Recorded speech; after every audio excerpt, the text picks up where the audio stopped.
We sat down with Madison Police Chief Mike Koval, and he says he's ready for whatever decision comes out of Ferguson. These specially designed t-shirts are flying off the racks. Looking at all of this, it's almost unbelievable to think that this started as a basement haunted house.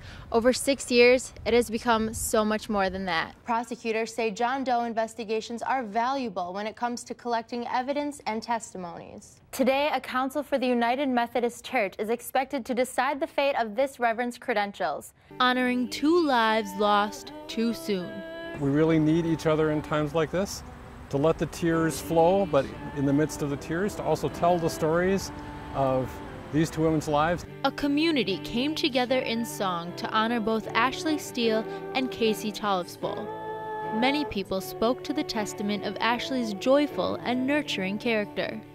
On one particular day, Ashley brought the kids to school as a blonde, and when she arrived to meet them at the end of the day, her son couldn't find her because he didn't realize his mother now had black hair. The humor, strength, and determination that Ashley Steele embodied inspires friends, neighbors, and strangers alike to take a page from her book and to overcome any obstacle. Ashley lit up every room she walked into. Ashley was a determined individual. Tough as steel is a testimony to that. You know, okay, we're dealing with ALS. Let's just deal with it one step at a time. For this Fitchburg neighborhood, the long road to healing has just begun. Ashley was joyful. That's the word that's come up with a lot of other people as we've talked about her and remembered her. Is she was so full of joy and just always ready with a smile when you dropped off your kids at preschool, and ready with a smile whenever you saw her in the office. So just full of joy, and that's what we're dwelling on, is remembering her that way. The beloved mom and passionate teacher will be missed. One death from gun violence is too many. 467 is a crisis that demands. The steps of the state capitol are lined with 467 pairs of shoes.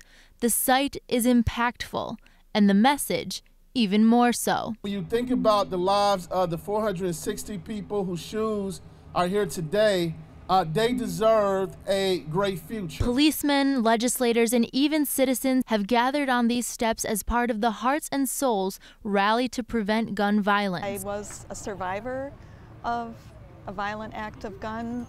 I was robbed and raped at gunpoint. Christina is now an activist with the Wisconsin Anti-Violence Effort, or WAVE, and she carries the weight of her message through her harrowing experience. Because I was allowed to live, I just feel like I need to work hard to prevent this from from it happening to others. WAVE's executive director, Jerry Bonavia, explains the significance of their efforts. That's why we are traveling around the state with these 467 pairs of shoes, to raise our voices and demand the actions that will help save lives and prevent this devastation. For activists like Christina and Jerry, the fight for universal background checks is not over. I think one of the most important things that we can remember is that gun violence is preventable. It doesn't have to be like this.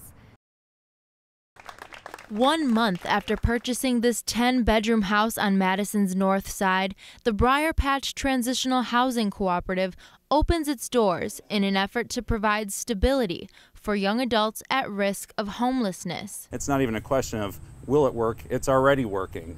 The young people that are going to be living here or who are living here as of a week and a half, 2 weeks ago, did not have a place to stay, and today they do. In a collaboration between the community and the county board, this facility will provide services such as job search support and financial literacy education.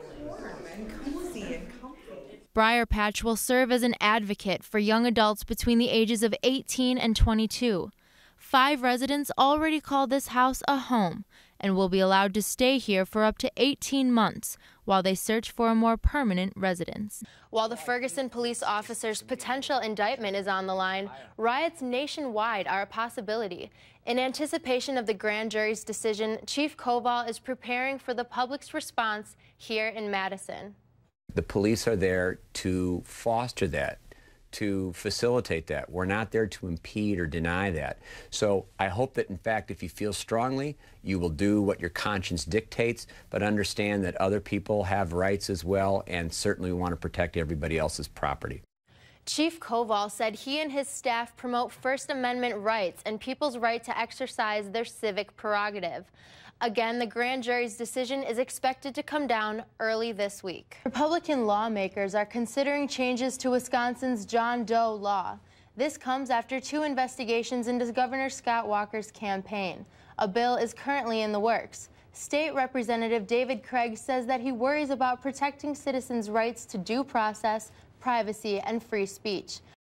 Created in 2013 by the Stephen Siller Tunnel to Towers Foundation, this traveling exhibit serves to educate the American youth and to ensure we never forget the events of that day.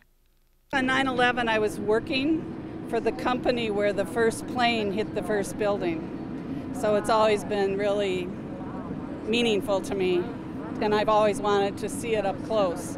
A collection of artifacts, news and video recordings, and interactive displays are housed in this cutting-edge, expandable semi-trailer.